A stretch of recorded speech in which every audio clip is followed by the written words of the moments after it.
조지 아담 스미스가 하루는 안내자와 함께 여행을 가고 있었습니다. 길 도중에 목자와 양떼를 만나게 됩니다. 그가 목자에게 말을 건넵니다. 양들이 어디에서 잡니까? 목자는 양들이 밤에 잠을 잘 양의 우리를 이렇게 손가락으로 가리켰어요. 저기에서 잡니다. 그 우리는 내 방향이 이렇게 벽이고 들어가는 길이 하나 있었습니다. 아마 양들을 잘 관리하기 위해서 문을 하나만 내는 것 같아요. 효율적으로. 그런데 문이 이렇게 들어가는 입구는 있는데 문이 달려있지 않는 거예요. 그래서 조지 경이 다시 물었습니다. 밤에 저기에서 쉽니까? 네, 저기야말로 가장 안전한 곳입니다. 그런데 문이 없지 않습니까? 그러자 목자가 말합니다. 내가 문입니다. 조지 아담 스미스, 조지 경이 다시 질문을 했어요. 당신이 문이라니요? 그러자 목자가 말합니다. 해가 지고 모든 양들이 우리 안으로 들어가면 나는 그 출입구에 가서 가로놓습니다. 아무 양도 내 몸을 밟지 않고는 나가지 못합니다. 그리고 일이나 늑대도 내 몸을 통과하지 않고서는 양이 있는 곳으로 갈 수가 없습니다. 나는 양의 문입니다. 이 이야기는 조지 아담 스미스라고 하는 사람이 모건이라고 하는 사람에게 들려준 이야기입니다. 양과 목자의 이 비유, 은유죠.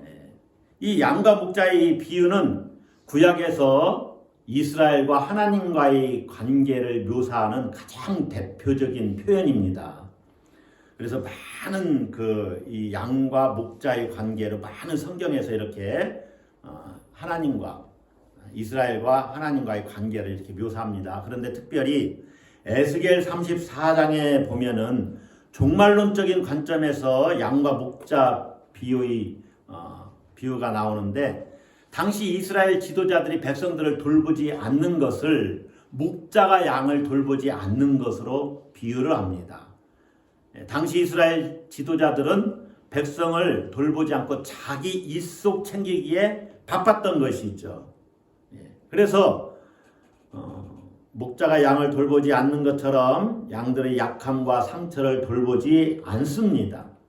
그렇기 때문에 양들이 흩어져서 이제 들짐승의 밥이 되는 거예요. 그렇기 때문에 하나님께서 친히 이제 이 양들의 목자가 되어주시겠다고 말씀을 하십니다. 내가 친히 너희 목자가 되겠다. 하나님께서 이 잃어버린 양들을 찾으시고 이제 보호해 주시고 또 돌보시고 병든 자들, 약하고 병든 자들을 고쳐주겠다 이렇게 약속을 하십니다. 양들을 구원하고 좋은 꼴을 먹이시겠다. 그리고 다윗을 세워서 이스라엘의 목자로 다윗을 세우겠다 이렇게 약속을 하셔요. 여러분 알다시피 다윗은 이스라엘의 두 번째 왕이에요. 그러니까 에스겔 시대는 벌써 한참 후대인데 다윗을 세워서 이스라엘의 목자로 이스라엘을 잘 돌보도록 하시겠다는 거예요. 이 다윗이 누구지요? 예수님을 말하는 거예요. 아니 다윗은 벌써 오래전 사람인데 하나님께서 내가 다윗을 세워서 이스라엘의 목자로 삼겠다 이렇게 말할 때는 오래전에 죽은 그 다윗이 아니라 새로운 다윗을 세우겠다는 거죠. 이 새로운 이스라엘의 목자가 누구냐? 예수님에게서 그 예언의 말씀이 성취되었다는 것입니다. 아멘. 그래서 예수님이 이 구약의 배경을 아시고 말씀하시는 거예요. 여러분 오늘이 이 부활절기 제4주 되는 주일이거든요. 부활절 4주거든요. 오늘 주일을 별명이 하나 붙어 있는데 이 주일에 대해서 선한 목자 주일이라는 별명이 붙어 있어요. 그래서 부활절 사주되는 그 복음서 본문이라든가 구약이 오늘 그 구약 본문은 시편의 23편입니다. 그리고 우리가 알다시피 오늘 요한복음 10장을 같이 나누는 것이죠. 이스라엘의 목자를 세우겠다. 이 말씀이 예수님을 통해서 성취되었어요. 요한복음 10장에서 예수께서 말씀하시는 양과 목자 비유는 이러한 구약 배경 위에서 하신 말씀입니다. 예수님이 종말론적 다윗으로 이스라엘을 인도하는 목자가 되신다는 것이죠. 여러분, 고대 근동 지방의 양우리는 지붕까지 덮여진 건물 형태가 아닙니다. 대부분은 야외에 그냥 진흙을 이겨서 만든 벽돌로 이렇게 울을 친 형태 또는 거친 돌로 주위를 이렇게 돌아가면서 울타리를 친 형태입니다. 때로 가시덤불 같은 걸로 지붕을 만들어 주기도 하고 이렇게 해서 양의 우리로 쓰기도 하고 동굴을 양의 우리로 쓰기도 합니다. 그런데 양의 우리에는 문이 하나밖에 없습니다.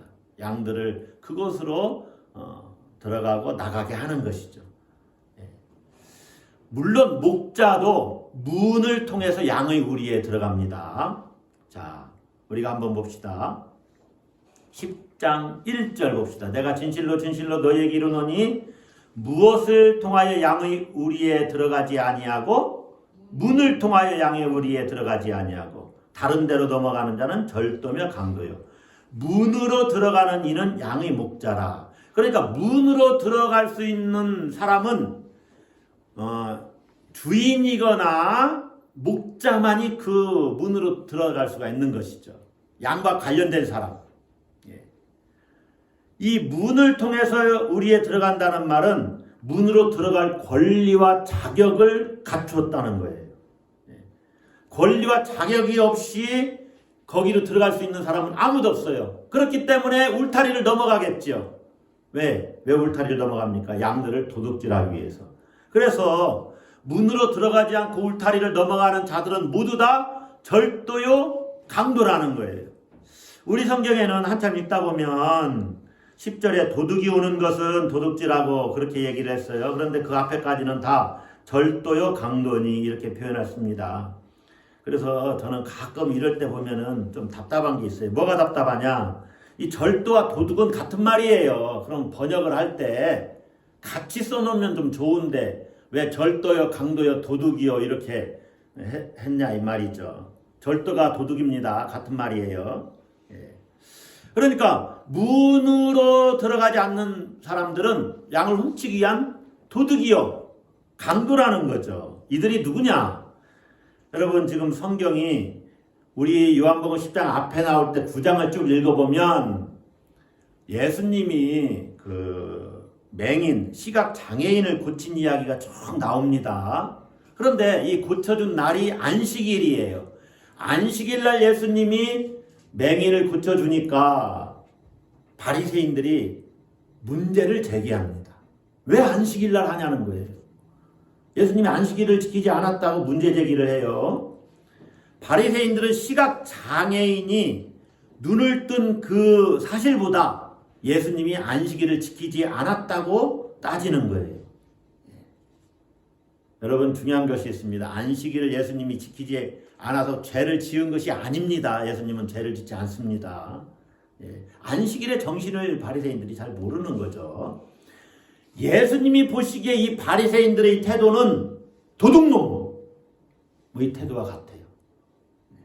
왜 그러느냐? 생명을 살린 예수님을 지금 비난하고 있잖아요. 그러니까 이들은 생명에는 관심이 없어요. 바리새인들은 이스라엘의 지도자로서 이스라엘 백성들이 생명이 살아나게 하는 데는 관심이 없습니다. 오직 율법을 지키는 것에만 관심이 있어요. 여러분, 생명을 파괴하는 행동들이 바로 도둑이요 강도입니다. 그래서 예수님이 바리새인들을 향해서 지금 말씀하고 있는 거예요. 이 바리새인들은 안식일 규정으로 예수님의 행위를 부정하고 마침내는 예수님의 존재도 부정을 해요.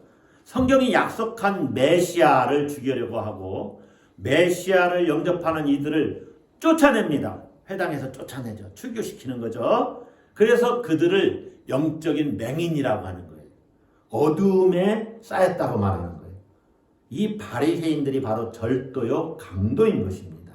자, 절도는 1절 8절에 나오고 도둑은 10절에 나오는데 이 절도 도둑은 은밀하게 훔치는 자를 말해요. 간교한 속임수를 써서 이렇게 훔치는 자. 이 말을 누구에게 썼냐면 성경은 가룟 유다에게 사용합니다. 가룟 유다가 도둑이라는 거죠. 자, 강도라는 말은 폭력적으로 탈취하는 자를 말해요. 폭력을 통해서 뭘 이득을 취하려고 하는 것이죠. 이 강도라는 말은 바나바에게 사용되었어요. 18장 40절에. 자, 8절에서 보면은 나보다 먼저 온 자는 다 절도요 강도니 양들이 듣지 아니하였느니라 그랬죠. 예수님보다 먼저 온 자들 중에 이스라엘 백성들을 멸망케 하는 생명을 이렇게 파괴하는 자들이 있었어요. 누구냐? 이단들이죠. 사입이 재림예수라고, 그거는 현대 용어고, 사입이 메시아라고 하는 자들, 자칭 메시아라고 하는 자들이 있었어요. 다 절도요 강도라는 거죠. 거짓 선지자들 다 절도요 강도입니다. 오늘 우리 현실에서 누가 도둑이고 강도이겠습니까? 이단들이죠. 이단 교주들, 사이비 종교의 교주들. 요즘에도 자칭 재림 예수가 얼마나 많이 있어요. 그들이 다 도둑이고 강도예요. 생명을 파괴한다는 거죠. 여러분, 생명을 파괴하는 자, 여러분이 잘 분별을 해야 됩니다. 엉뚱한 데 가면은 안 되는 거죠. 얼마나 많이 있는지 몰라요. 저희 집 애들에게 누가 그랬다는 거예요. 6월절을 지키십니까? 여러분, 우리는 시골에 사는가 그런 사람들이 별로 없지만 서울에는 그런 사람들이 많은가 봐요. 6월절을 지키십니까? 여러분 뭐라고 대답할 거예요? 지킬게요. 그렇게 대답할 거예요? 왜 6월절을 지켜야 되는데요? 그랬다는 거예요. 그랬더니 그냥 가더래요. 알고 보니까 하나님의 교회, 그 안산홍 하나님의 교회, 거기에 소속된 사람들이. 우리는 구약의 6월절을 지키지 않고 예수 그리스도를 믿으며 예수 그리스도의 생애 절기를 따라서, 생애 주기를 따라서 절기를 지킵니다. 부활절을 시작해서 부활절 전에 사순절을 지키고, 또 부활 절기 다음에 성령 강림절을 쭉 지키고, 그 다음에 예수 그리스도가 이 땅에 태어난 날 전에 4주간을 대림절로 지키고 성탄절을 지키고 그렇게 하는 것이죠. 예수 그리스도를 빙자해서 자기 힘으로, 또 자기가 갖고 있는 학식과 자기 배경을 힘으로 담을 넘는 자들은 모두 다 절도요 강도입니다. 생명을 파괴하는 자는 모두 도둑이고 강도예요. 돈과 예수님을 바꾼 가룟 유다와 같은 자가 절도고, 폭력으로 하나님 나라를 꿈꾸는 바리새인과 바라바 같은 자가 강도입니다. 예수님의 이름을 빙자해서 자기 입속, 자기 배를 채우려는 자들이죠. 이들과 대조적으로 문으로 들어가는 이는 양의 목자라 하면서 예수님은 자기를 양의 목자라고 이렇게 자리매김합니다. 예수님이 양의 목자입니다. 그래서 예수님은 문으로 들어갈 수 있는 자격과 권한을 갖추고 있어요. 그래서 이 자격과 권한을 가지신 예수님이 양의 소유주이고 양을 먹이시고 돌보십니다. 아멘. 이스라엘의 양 우리에는 다른 목자들의 양과 함께 이렇게 양이 섞여 있습니다. 부유한 가정은 많은 양들을 키우겠지요.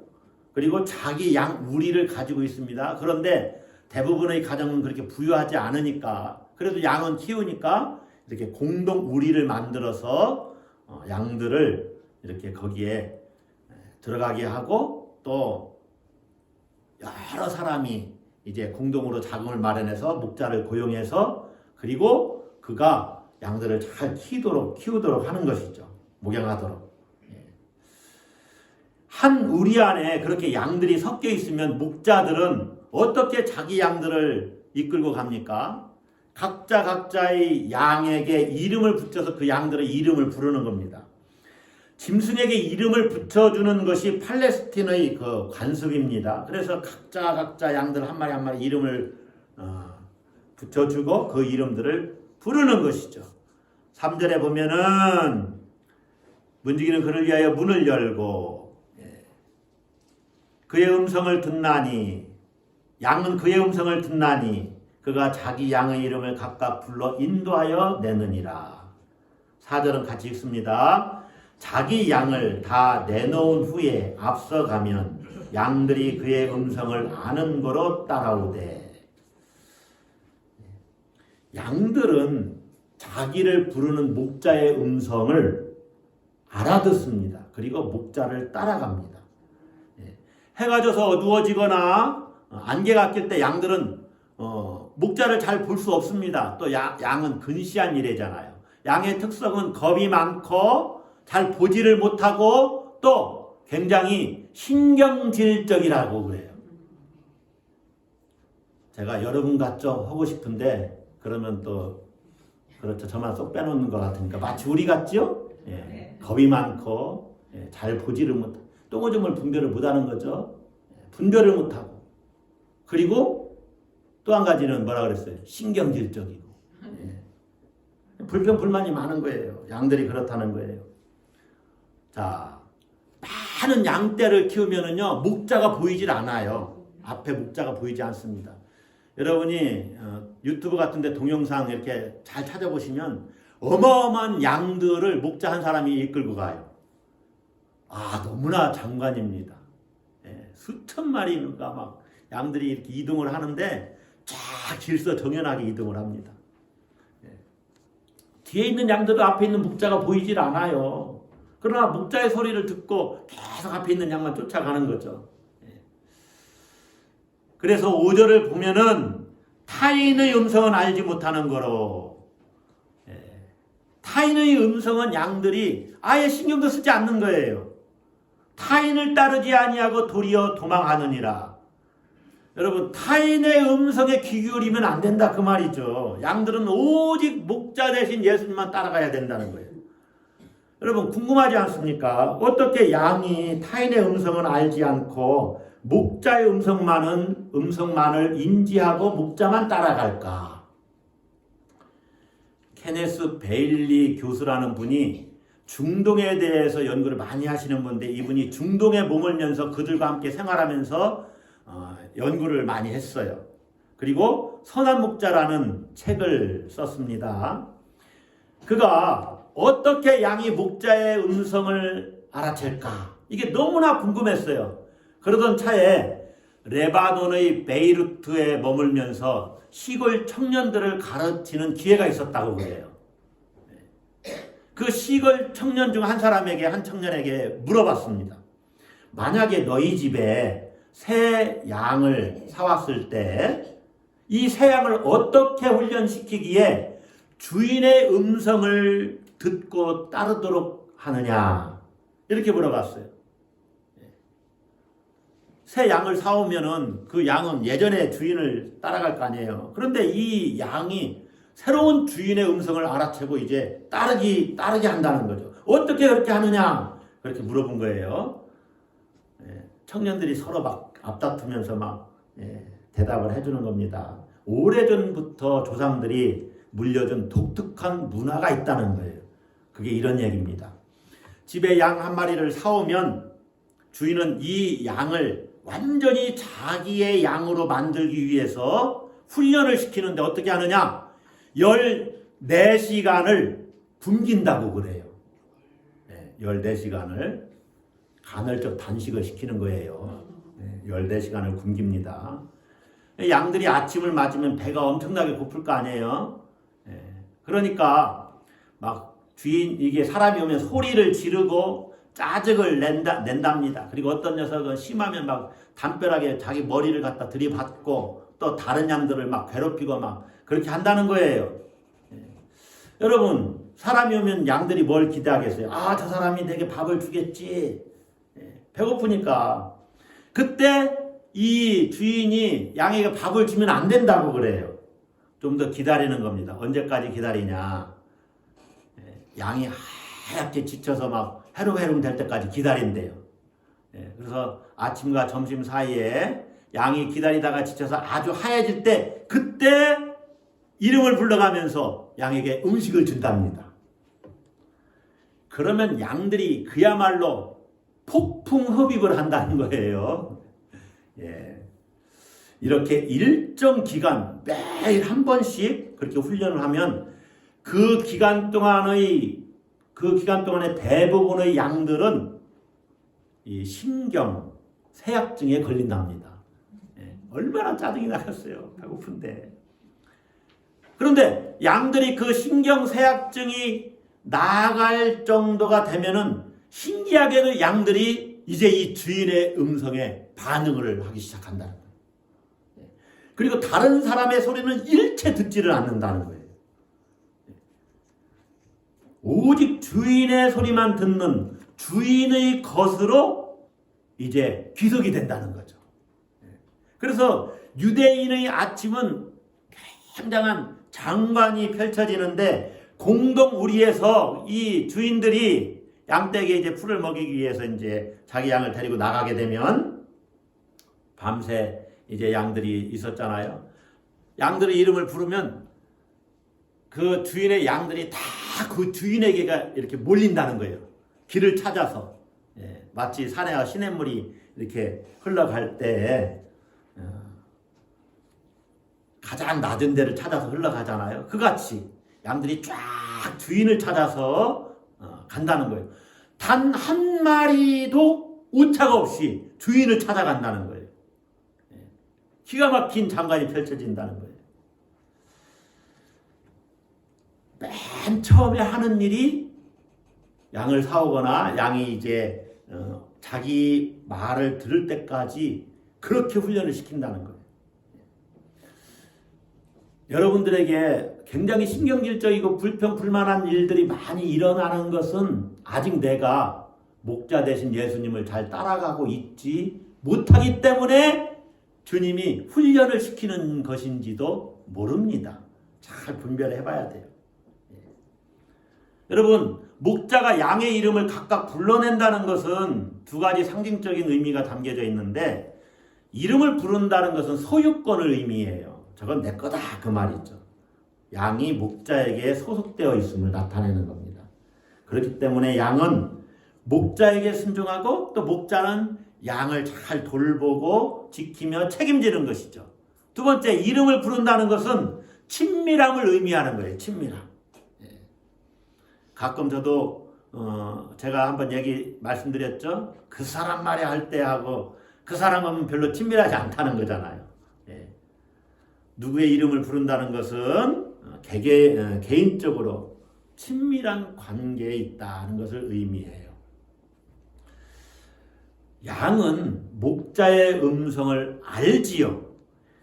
본문에서 보면은 4절에 자기 양을 다 내놓은 후에 앞서가면 양들이 그의 음성을 어떻게 하는 거로? 아는 거로. 이 안다라는 단어가 바로 앞장 요한복음 9장에서 이 눈을 뜨니 맹인이었던 자가 눈을 뜨고 예수님이 누구신지를 알아갈 때 그 안다라는 이 단어와 같아요. 예수님을 알아가는 과정에서 자주 사용된 단어가 바로 안다라는 거예요. 그러니까 목자와 양의 친밀한 관계를 안다 이렇게 표현할 수 있는 거죠. 여러분, 목자는 양 앞에 가면서 그를 인도하고 양은 그를 따라갑니다. 그 음성을 듣고 따라가요. 아주 신실한 그러한 관계가 맺어져 있는 거예요. 예수님은 이런 비유를 바리새인들에게 지금 하고 있습니다. 문으로 들어가는 이가 양의 목자다. 그리고 양들은 그 목자를 따라가고 목자는 양들 앞에 앞서서 간다. 근데 바리새인들이 이게 도대체 무슨 말이냐? 문으로 들어가지 않는 자는 다 절도요, 강도다.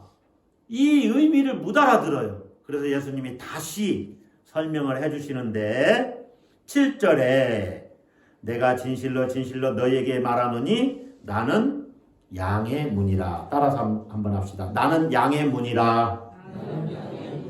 예수님이 나는 양의 문이다. 자, 예수님이 문이시면서 목자입니다. 양의 문이신 예수님으로 말미암아 양들이 우리에 들어간다는 것이 뭔가요? 무슨 뜻일까요? 우리에 들어간다. 예수님을 통해서 종말에 그가 구원할 교회 공동체가 바로 요한복음이 말하는 양의 우리입니다. 양의 우리에 들어가 있는 양들은 구원받을 종말론적인 교회 공동체를 말해요. 다시 말하면 하나님 나라에 속한 하나님의 백성이 된다는 거예요. 그러니까 양 우리 밖에 있는 그 양들은 아직 하나님 나라로 들어오지 못했어요. 그래서 예수님이 이런 말씀을 하시는 거예요. 16절에 또 이 우리에 들지 아니한 다른 양들이 내게 있어 내가 인도하여야 할 터인즉 아직 우리에 들어오지 않은 하나님의 백성들이 있다는 거예요. 그들도 양 우리에 들어와야 된다는 것이죠. 양 우리에 들어와 있는 것은 하나님의 백성이 되었다는 거예요. 그래서 예수님이 9절에서 분명하게 이렇게 말씀해요. 자, 9절 읽어봅시다. 내가 문이니 누구든지 나로 말미암아 들어가면 구원을 받고 또는 들어가며 나오며 꼴을 얻으리라. 자, 처음에 들어가면 구원을 받는다는 말은 들어가는 현재의 상태를 이야기하는 것이고, 두 번째 들어가며 나오며 할 때 들어가면은요 계속해서 관계가 맺어진 그 상태를 이야기하는 거예요. 처음에는 관계를 맺는 그것을 이야기하는 것이고, 그래서 약간 의미가 달라요. 그런데 내가 문이니 누구든지 나로 말미암아 들어가면 무엇을 받아요? 구원을 받아요. 그리고 들어가면 나오면 꼴을 얻어요. 그런데 10절에서는 내가 온 것은 양으로 생명을 얻게 하고 그렇게 얘기해요. 구원을 받아요. 꼴을 얻어요. 생명을 받아요. 이 말이 사실은 다 같은 의미입니다. 구원받는 것이 생명 얻는 거예요. 여러분, 양의 문을 통하지 않으면 구원을 받지 못합니다. 양의 문을 통하지 않으면 꼴을 얻지 못하고 생명을 얻지 못합니다. 믿습니까? 네. 아니, 다른 데 가도 돼. 거기 가도 구원이 있어. 그 말을 하는 게 아니에요. 오직 예수님을 통한 계시만이 진리라는 거예요. 그래서 이 본문은 계시의 절대성을 이야기하는 거예요. 예수님 외에는 구원이 없다. 예수님 외에는 구원이 길이 없다는 구원의 배타성도 이야기하는 것입니다. 여러분, 올바른 길이 제시되었을 때는 다른 길은 다 잘못된 길이라는 것이죠. 멸망으로 인도되는 길로 나타난다는 거예요. 오직 예수님만이 양의 문이라는 것입니다. 믿습니까? 네. 누구로 말미암아 구원을 받습니까? 예수로 말미암아. 누구로 말미암아 꼴을 얻습니까? 예수로 말미암아. 누구로 말미암아 생명을 얻습니까? 예수로 말미암아. 여러분, 이 생명이 뭔지 아시죠? 수도 없이 말씀드렸으니까 아시죠? 이 생명이 그냥 우리가 잘 먹고 사는 지금 이 목숨, 이 생명을 이야기하는 것이 아닙니다. 이 생명은 죽음을 넘어서는 생명을 말하는 거예요. 죽음을 넘어서지 않은 이 생명은 궁극적인 생명이 아닙니다. 생명은요, 하나님의 소유예요. 하나님이 선물로 주셔야 받는 거예요.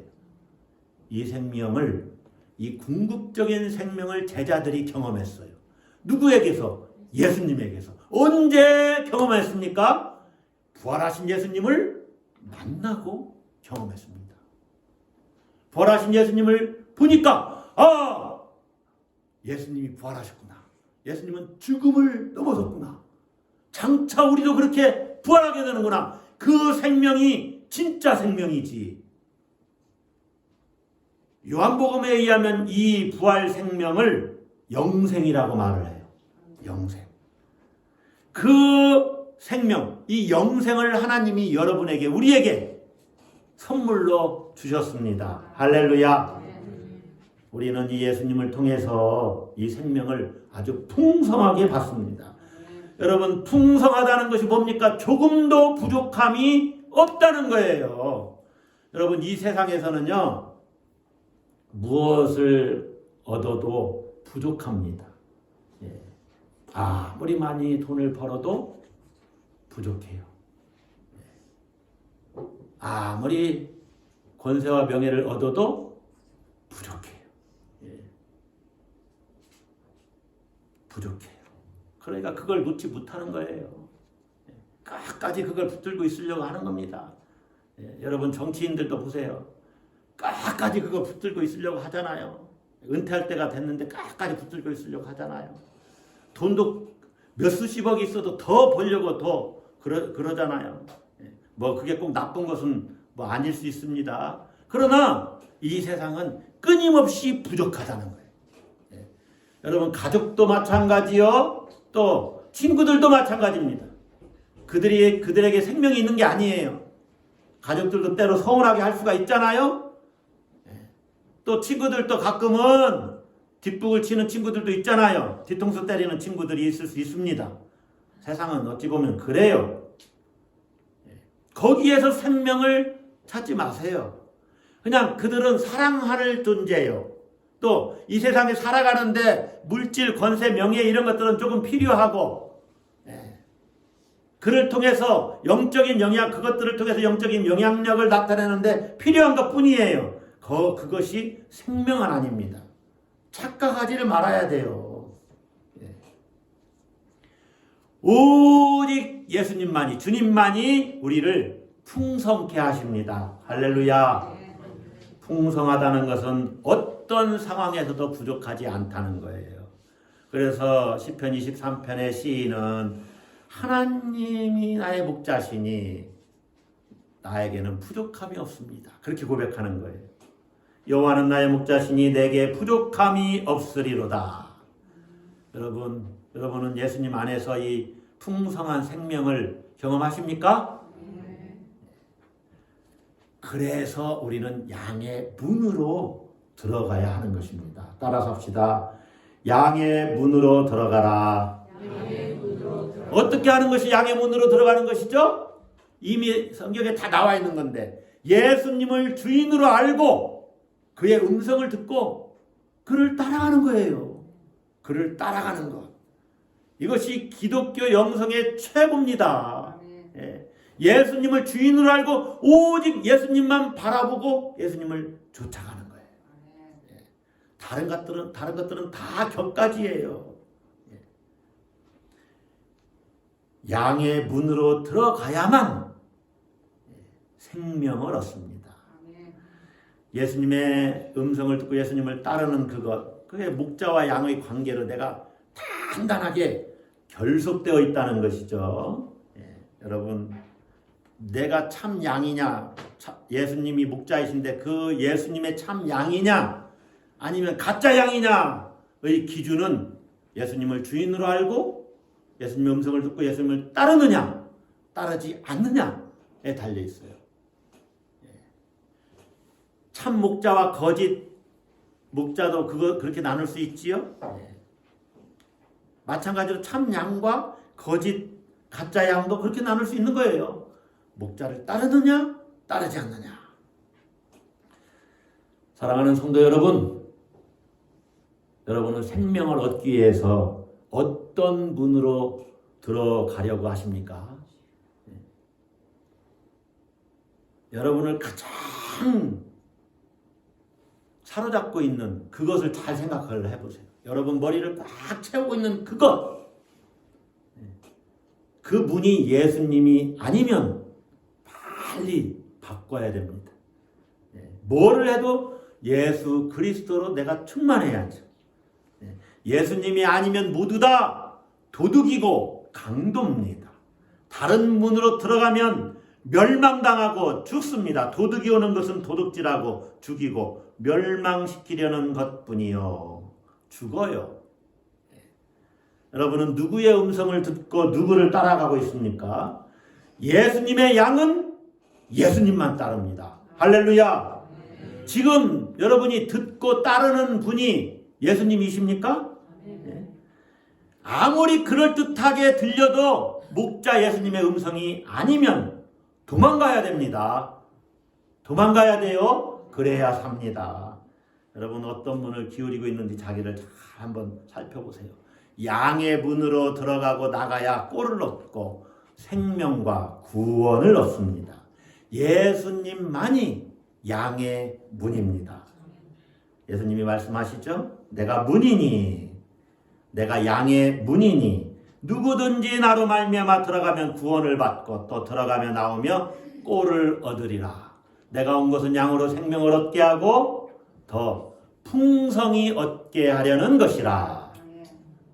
기도합시다.